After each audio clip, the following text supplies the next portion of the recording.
ఎవరో అరెస్ట్ జరిగితే గగ్గోలు పెట్టి పోలీసులను కూడా తోసుకుంటూ మీరు పెద్ద పెద్ద రంకెలేస్తున్నారు మాజీ మంత్రి గారు. ముదిరాజ్ కమ్యూనిటీ తరపున మీరు బీఫామ్ తీసుకొని ముదిరాజుల్ని అదే చిలకలూరుపేట నియోజకవర్గంలో అన్యాయంగా ముదిరాజుల్ని అరెస్ట్ చేయించి వాళ్ళ మీద లాఠీ చార్జ్ చేయించారు. అదే సబ్ జైల్లో కొండిపోయిన ప్రభాకర్ ముదిరాజ్ చనిపోయాడు.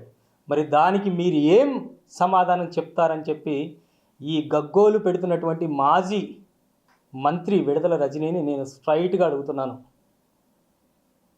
ఈరోజు రాష్ట్రం మొత్తం మీద మాజీ అవినీతి మంత్రి ఎవరంటే అన్ని ఛానల్స్ అన్ని వేళ్ళు కూడా మీ వైపే చూపిస్తున్నాయి.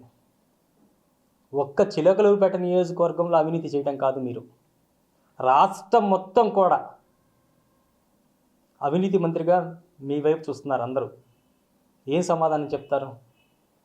పోలీసు వారు తమ పని తను చేసుకుంటూ వెళ్తుంటే వాళ్ళ పనికి అడ్డుపడి వాళ్ళని ఇబ్బంది పెట్టి వాళ్ళ డ్యూటీ వాళ్ళు సక్రమంగా చేయకుండా వాళ్ళని ఇబ్బంది పెడుతూ వాళ్ళ మీద మీరు పెద్ద పెద్ద రంకెలేస్తూ మీ అనుచరులతో